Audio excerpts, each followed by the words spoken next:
Hello, my dear students. Today I am going to discuss Pythagoras theorem. Pythagoras theorem पर based हम numerical करेंगे और ये जानेंगे कि Pythagoras theorem की क्या क्या प्रॉपर्टीज होती हैं. I hope you will enjoy this video a lot. तो Pythagoras जब भी दिमाग में आता है तो क्या है, पाइथागोरस थ्योरम क्या है और कहाँ पर अप्लाई होती है. सबसे पहले तो आप ये जानिए कि पाइथागोरस एक मैथमेटिशियन थे, ग्रीक के मैथमेटिशियन थे और उन्हीं के नाम पर इस थ्योरम को पाइथागोरस थ्योरम के नाम से जाना जाता है. और इन्होंने रिलेशन बताया कि अगर कोई ट्रायंगल राइट एंगल है, अगर कोई ट्रायंगल राइट एंगल ट्रायंगल है, right angle triangle in the sense ये लिखा, अगर कोई ट्रायंगल राइट एंगल ट्रायंगल है ए बी सी, देखिए यहाँ पर ये कैसा ट्रायंगल राइट एंगल, अगर कोई ट्रायंगल राइट एंगल ट्रायंगल है तो उसमें हाइपोटेनियस का जो स्क्वायर होता है, ये देखिए बच्चों हाइपोटेनियस कहलाता है, ये बेस कहलाता है और ये परपेंडिकुलर. मतलब ये क्या है बेस, ये क्या है परपेंडिकुलर और ये क्या है हाइपोटेनियस. तो पाइथागोरस मैथमेटिशियन जी ने बताया कि कोई भी राइट एंगल ट्रायंगल है तो जो हाइपोटेनियस का स्क्वायर होता है वो square of sum of square of other two sides, मतलब a b square and b c square. ये उन्होंने बहुत ही सिंपल टर्म में बताया कि it is a property of right angle triangle, कि जब भी हम कभी बात करें कि पाइथागोरस थ्योरम क्या है, पाइथागोरस थ्योरम कैसे कहाँ पर अप्लाई होती है, तो सबसे पहले आपके दिमाग में आ जाना चाहिए कि ये अप्लाई होती है केवल राइट एंगल ट्रायंगल में. और उसमें क्या होता है हाइपोटेनियस जो होगा वो परपेंडिकुलर के स्क्वायर और बेस के स्क्वायर के सम के बराबर होगा. तो ये आपको याद रखना है बहुत अच्छी तरह से. इसका एक सिंपल सा इसका एक कन्वर्स भी होता है. कन्वर्स मतलब ये कि ये चीज़ें आपको पता होनी चाहिए. मान लेते हैं किसी भी ट्रायंगल में ये चीज़ आपने निकाल ली. जैसे हम एक बहुत ही सिंपल सी एक चीज़ ले रहे हैं, 3, 4 एंड 5 ये साइड्स दे रखी है हमें, ठीक है. अब हमें ये नहीं पता है ये राइट एंगल ट्रायंगल है या एक्यूट ट्रायंगल है, कौन सा ये ट्रायंगल है हमें नहीं पता. तो हमारे दिमाग में ये आया कि इसमें जो सबसे बड़ी साइड होगी उसका हम स्क्वायर करते हैं. तो हमने कर दिया 5 का स्क्वायर और ये हो गया 25. और फिर हमारे पास अदर दो साइडें जो हैं, जैसे ये हो गया 3 का स्क्वायर और ये हो गया 4 का स्क्वायर. तो 3 का स्क्वायर बन जाएगा 9 और 4 का स्क्वायर बन जाएगा 16 और ये कितना हो गया 25. तो आप देखिए कि यहाँ पर 3 का स्क्वायर 4 का स्क्वायर 25 आया और वही किसके बराबर है, सबसे बड़ी साइड के स्क्वायर का.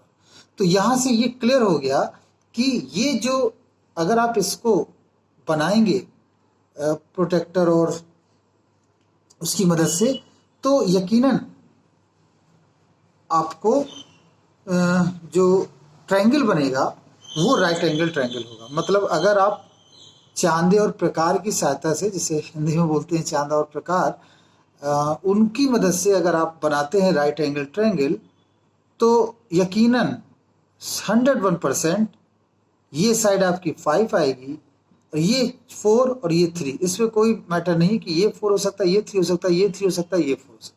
ज़्यादातर जो बेस होता है हम उसे लार्जेस्ट साइड से डिफाइन करते हैं. तो आप यहाँ जैसे कि देख पा रहे हैं कि हमने जो लिखा है, दो बातें हमने आपको बताई. सबसे पहले कि इस वाले पाइथागोरस थ्योरम में राइट एंगल ट्रायंगल ये गिवन होता है और इससे हम पहुंचते हैं इस कॉन्सेप्ट पर. ठीक है बच्चों, मतलब इसमें पाइथागोरस थ्योरम ये कहती है कि अगर कोई ट्रायंगल राइट एंगल ट्रायंगल है तो फिर वो ये होगा. इसका कन्वर्स क्या है, कन्वर्स ये है कि अगर किसी अगर हम कहीं ये दिखा दें कोई भी दो साइड का square sum of square of other side, तो फिर यकीनन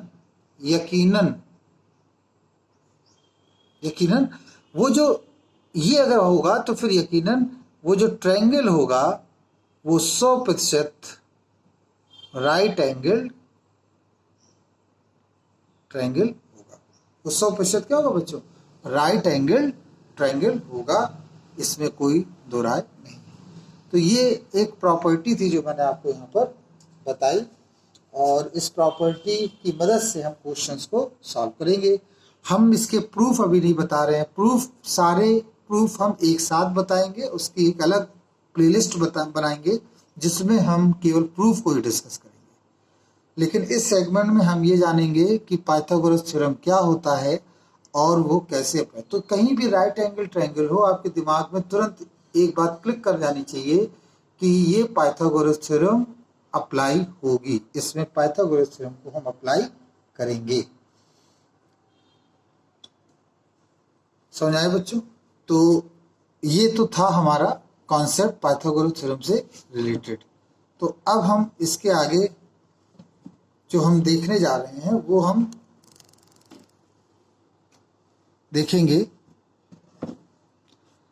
वो हम देखेंगे कि एक न्यूमेरिकल लेते हैं और उसको हम समझते हैं कि क्या है। न्यूमेरिकल देखिए, क्वेश्चन नंबर 1। क्वेश्चन है बच्चों कि यहाँ से लिखते, थोड़ा सा डिस्टेंस मिलेगा बच्चों। क्वेश्चन नंबर 1, क्वेश्चन है कि side of a triangle, side of अ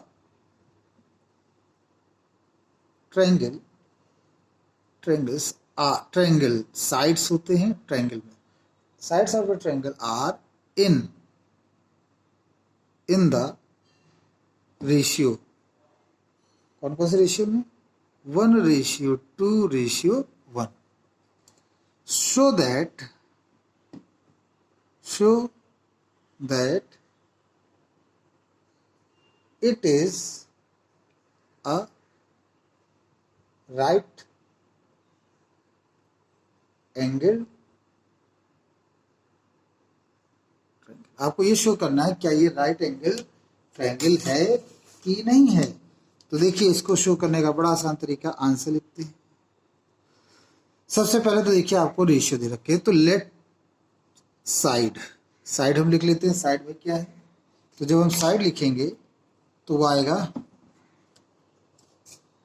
जब हम साइड लिखेंगे तो लेट साइड, तो पहली हमने साइड लिख दी a is equal to x, b is equal to √2x and c is equal to x. हमने पता था रेशियो में जब होता है तो किसी कांस्टेंट से मल्टीप्लाई करके लिख देते हैं।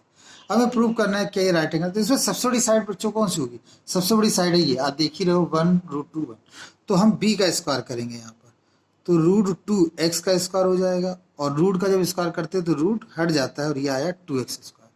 अब हम अदर जो दोनों साइडें हैं उन दोनों साइडों का सम कर देंगे, तो x का स्क्वायर किया और यहाँ भी x का स्क्वायर किया, कितना आया? 2x square. सरप्राइज, आप देख सकते हैं यहाँ पर, here B square is equal to A square plus C square. जो बी स्क्वायर है वो A square plus C square के सम के क्या है? बराबर है।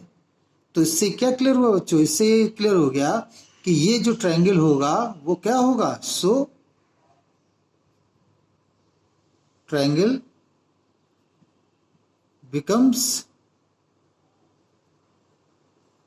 right angle triangle, becomes a right angle triangle। I hope ये क्वेश्चन आपको समझ में आया होगा जैसे मैंने बताया, और हमने जो कॉन्सेप्ट आपको बताया ये भी आपको क्लियर हो गया होगा। इसके नेक्स्ट वीडियो में हम इस पर बेस्ड और अच्छे क्वेश्चंस करेंगे। Let's stop here and we will discuss in our next video. Thank you very much.